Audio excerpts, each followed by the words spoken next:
Puji nama Tuhan. Kembali lagi dengan saya, Paskia Yeskiel Senduk dari STT Rumah Murid Kristus. Nah, pada kesempatan kali ini saya akan membagikan sebuah materi yang berjudul Makna dan Berkat Salib. Yang pertama, hukum salib adalah hukum paling mengerikan di bangsa Romawi pada saat itu. Bukan cuma pada bangsa Romawi, tapi juga kepada orang Yahudi. Karena kenapa? Karena dalam Galatia 3 ayat 13, di sana kita dapat mengartikan bahwa terkutuklah orang yang digantung pada salib. Nah, artinya orang yang digantung pada kayu salib atau orang yang menerima hukuman salib adalah orang-orang yang terkutuk. Nah, siapa yang mengutuk?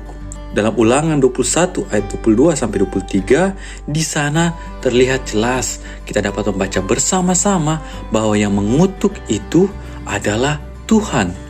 Tuhan Allah mengutuk orang-orang yang tergantung pada kayu itu. Nah, dapat kita bayangkan bersama begitu luar biasanya penderitaan atau penghinaan yang dialami bagi orang-orang yang menerima hukuman tersebut. Hukuman ini adalah hukuman paling hina pada zaman itu, hukuman salib.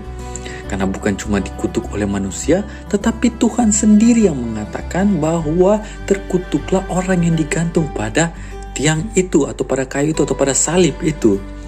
Nah, kalau ada orang yang bersalah tidak dihukum dengan sembarangan, tetapi harus dilihat dulu jenis kesalahannya.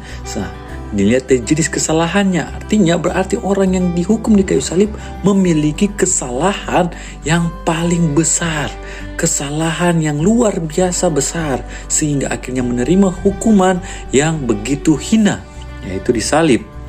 Dalam Yohanes 1 ayat 29, menghapus dosa. Kalau dalam King James Version disebut taken away. Nah, tetapi yang sebenarnya dilakukan adalah mengangkut dosa.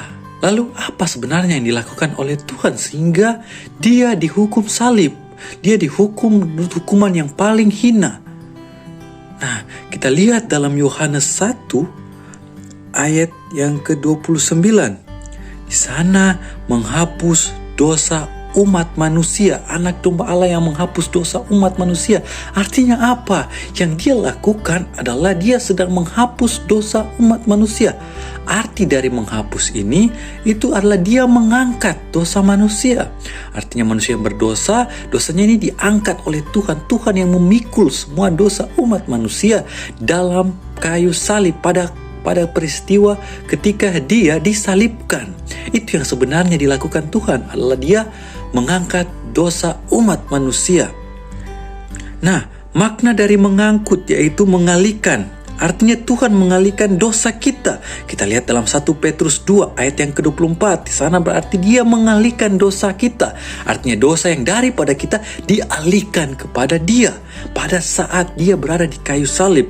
Dalam Yesaya 59 ayat 1 sampai 3, pemisah artinya Tuhan Yesus memisahkan dosa. Dia memisahkan manusia dengan dosa. Nah, dalam 2 Kolose 2 ayat 13 sampai ke-15, Paskah adalah kemenangan. Artinya ketika Yesus ada di kayu salib, dia mengangkut dosa umat manusia, dia memisahkan dosa umat manusia, dia memikul dosa umat manusia. Di sana adalah sebuah kemenangan yang terjadi. Kemenangan apa? Dalam 1 Korintus 15 ayat yang ke-57, kemenangan Yesus atas maut. Dalam Matius 12 ayat 25 sampai 26, Tuhan Yesus menang atas iblis.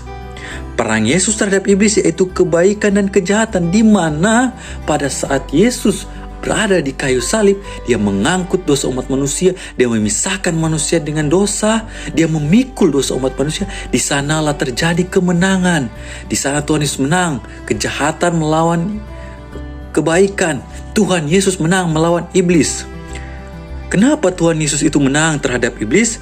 Karena Tuhan Yesus ingin memenangkan manusia atau mau merebut manusia dari jangkauan iblis, di mana manusia terikat dengan dosa. Tetapi dari kayu salib Tuhan mengangkat manusia, memisahkan manusia. Dia memikul dosa umat manusia. Akhirnya manusia tidak lagi terikat dengan iblis, tidak lagi terikat dengan peraturan di bawah manusia ini yang harus sebenarnya dimusnahkan. Tetapi manusia memiliki kesempatan untuk meraih kemenangan bersama-sama dengan Tuhan. Dalam Roma 3 ayat 10, ayat 23 dan Roma 6 ayat 23, hukum Allah atau upah dosa ialah maut. Kalau manusia berdosa, berarti manusia harus mendapatkan maut. Tetapi karena salib, manusia diselamatkan. Karena salib manusia diselamatkan. Kenapa? Karena yang ada di atas kayu salib itu yaitu Tuhan kita yang tidak berdosa. Kalau manusia dia berdosa, dia dihukum. Tapi yang ada di sana itu orang yang tidak berdosa. Nah, ketidakberdosaan itu artinya darah yang ada pada Yesus ini darah yang suci, darah yang murni tanpa ada dosa. Tidak mau menebus dirinya karena dia tidak berdosa. Nah, darah itu digunakan untuk menebus manusia. Akhirnya apa? Manusia menjadi tidak berdosa. Dan artinya manusia tidak lagi pergi ke maut atau tidak akan mendapatkan hukuman yaitu maut, tetapi telah ditebus oleh darahnya yang begitu luar biasa, yang tidak menebus dirinya tetapi menebus kita semua. Kalau manusia berdosa, ada maut yang mengintip, ada maut yang mau mengambil manusia. Tetapi karena darah Kristus yang tidak berdosa itu dicurahkan bagi kita, bukan untuk menebus dirinya, tapi untuk menebus kita semua. Oleh karena itu, berkat atau makna salib adalah kemenangan bagi kita semua. Karena yang tergantung di salib itu adalah orang yang tidak berdosa, yang ditugaskan Tuhan untuk menyelamatkan kita semua. Puji nama Tuhan dan terima kasih.